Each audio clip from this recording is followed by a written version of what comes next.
I've lived at home since I was little. Yes, it is embarrassing because I'm 32 and I live at home, but there are reasons why I still live at home. It's not because I want to mooch off my parents. My dad is getting older and his health is changing, so I've been there for my mom to help when needed.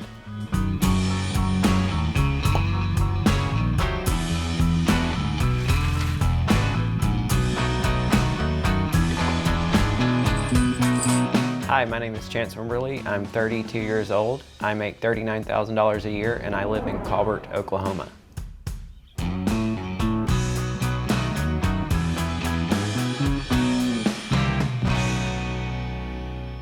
I'm unofficially a paralegal. We work for attorneys who represent our state in child support hearings and proceedings. I prepare legal documents, prepare for hearings, and do case research for them. Our agency as a whole transitioned to work from home in April, and I work from home Monday through Friday, 8 to 5. We grew up somewhat poor. We lived on less than $700 a month. We didn't have the electronics that many kids probably had at the time. Granted, it was in the 90s, and it's shaped me who I am today.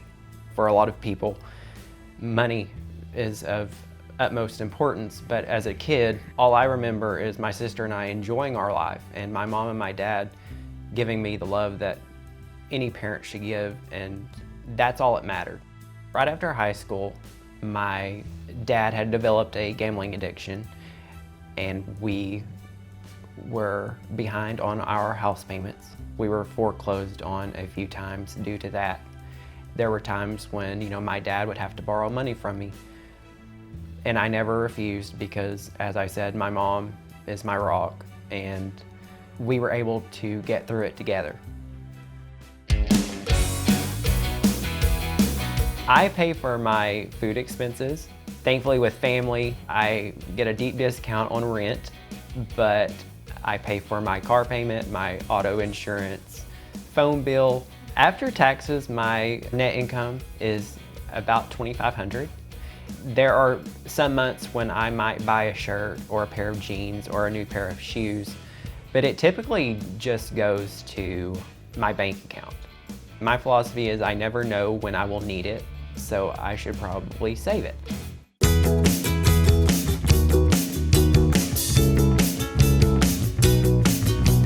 I've initially wanted to be a nurse since I enrolled in college, but I didn't have confidence in myself, so I pursued another major that I knew I would excel in, history, political science. And so I went down that road knowing that my true dream was to be a nurse. And when the pandemic hit, it made me realize that life was too short and I need to pursue my dreams. I'm leaning toward preventative medicine because a few years ago I had a health scare where I was diagnosed with type 2 diabetes. So I started losing weight and I was able to stop the type 2 diabetes. And then I realized that's what I would enjoy doing with other people, is making them realize that they can change their life.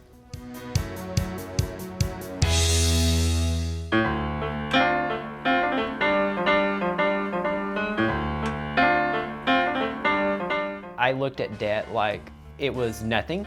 I applied for as many credit cards as I possibly could. Basically allowed myself to drown under the debt because I didn't have the income to make the payments.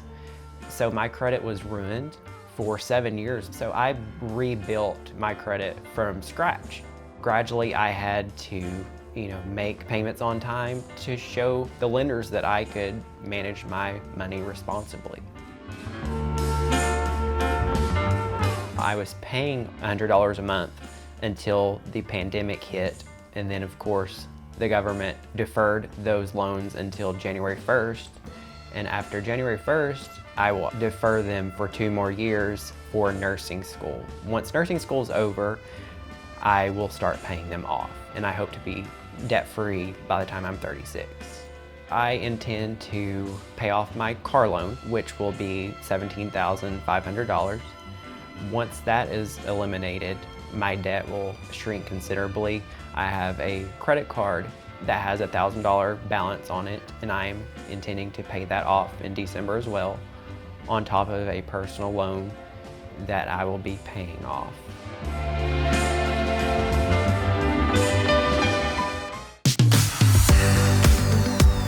In Oklahoma, people are defined by their tribe, and I am a member of the Chickasaw Nation, which is a tribe headquartered about 2 hours from my house. Colbert is actually named for my ancestors who traveled here on the Trail of Tears. So my family has lived here in this little city for over 160 years. People are surprised to find out that I'm Native American because I'm very white, but it really helps define who I am. I'm very proud of my Native American heritage. I participate in the genealogy conferences. I've also organized family reunions for the Colbert family. There are thousands of cousins within the Colbert family, and I was able to organize a reunion for the Colberts located in Oklahoma.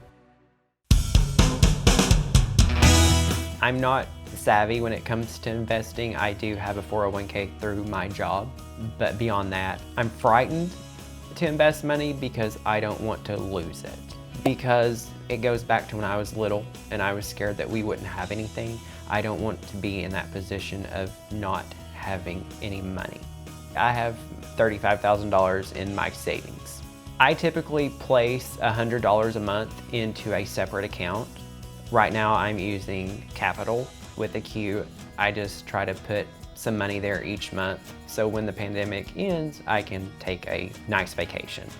I taught myself about money, but beyond that, I had no guidance. It was all self-taught.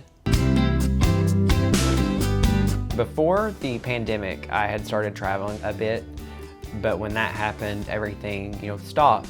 Besides traveling, I enjoy spending time with my family and friends, and also exploring small cities across Texas.